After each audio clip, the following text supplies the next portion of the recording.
क्या आप जानते हैं कि गोल्ड और सिल्वर में निवेश के 10 ऐसे स्मार्ट नियम होते हैं जो बताते हैं कि इनकी कीमत कब ऊपर जाती है और कब नीचे गिरती है। स्मार्ट निवेशक सिर्फ सोने चांदी के जेवर नहीं खरीदते, वे इन नियमों को समझते हैं और फॉलो करते हैं। यही सोच आपको दुनिया की प्रसिद्ध पुस्तक Rich Dad's Guide to Investing में भी मिलती है, जहां सिखाया जाता है कि सही एसेट चुनना खरीदने से ज्यादा महत्वपूर्ण है। तो आइए गोल्ड और सिल्वर निवेश के 10 महत्वपूर्ण नियम समझते हैं। पहला नियम, गोल्ड तब बढ़ता है जब डर बढ़ता है। जब आर्थिक संकट, युद्ध या मंदी का माहौल होता है, लोग अपने पैसे को सुरक्षित रखने के लिए गोल्ड की ओर जाते हैं। इसका मतलब है जितना ज्यादा डर उतना ज्यादा गोल्ड की कीमत बढ़ने की संभावना। दूसरा नियम, सिल्वर तब बढ़ता है जब तकनीक बढ़ती है। इलेक्ट्रिक वाहन, सोलर एनर्जी, बैटरी, 5G और स्पेस टेक्नोलॉजी जैसे उद्योग सिल्वर की मांग बढ़ाते हैं। जैसे जैसे तकनीकी विकास होता है, सिल्वर की कीमतों में भी वृद्धि होती है। तीसरा नियम, गोल्ड बचाता है और सिल्वर बढ़ाता है। गोल्ड आपके धन को सुरक्षित रखता है, जबकि सिल्वर आपको अधिक रिटर्न दिलाने का मौका देता है। यानी गोल्ड सुरक्षा देता है और सिल्वर ग्रोथ देता है। चौथा नियम, जब शेयर बाजार मजबूत होता है तब गोल्ड गिरता है। जब मार्केट अच्छी स्थिति में होता है, लोग जोखिम उठाते हैं और गोल्ड खरीदना कम कर देते हैं। इसलिए मार्केट मजबूत हो तो गोल्ड की मांग कम हो सकती है।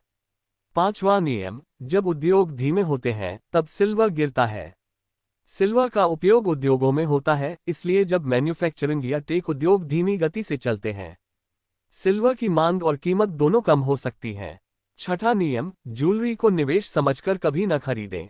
गहनों में मेकिंग चार्ज, वेस्टेज और रिसेल लॉस लगता है, जो आपके रिटर्न को नुकसान पहुंचाता है। ज्वेलरी जरूरत के लिए खरीदी जाती है, निवेश के लिए नहीं। सातवां नियम, गोल्ड हमेशा SGB और ETF के रूप में खरीदें। SGB में सरकार की ओर से अतिरिक्त ब्याज और टैक्स लाभ मिलता है, और गोल्ड ETF में शुद्धता और ट्रांसपेरेंसी होती है। ज्वेलरी के मुकाबले SGB और ETF ज्यादा समझदार विकल्प हैं। आठवां नियम, सिल्वर को ETF या बास के रूप में खरीदें, कॉइन्स में नहीं। सिल्वर के कॉइन्स में अतिरिक्त शुल्क लगता है, जिससे आपकी लागत बढ़ जाती है। सिल्वर बास और ETFs अधिक उचित और पारदर्शी मूल्य देते हैं। नौवां नियम, सिर्फ एक धातु पर निर्भर मत रहें, संतुलन जरूरी है।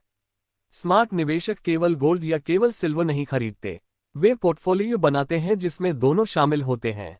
सही मिश्रण से जोखिम कम होता है और रिटर्न बेहतर हो सकता है। 10वां नियम, एसेट एलोकेशन का पालन करें।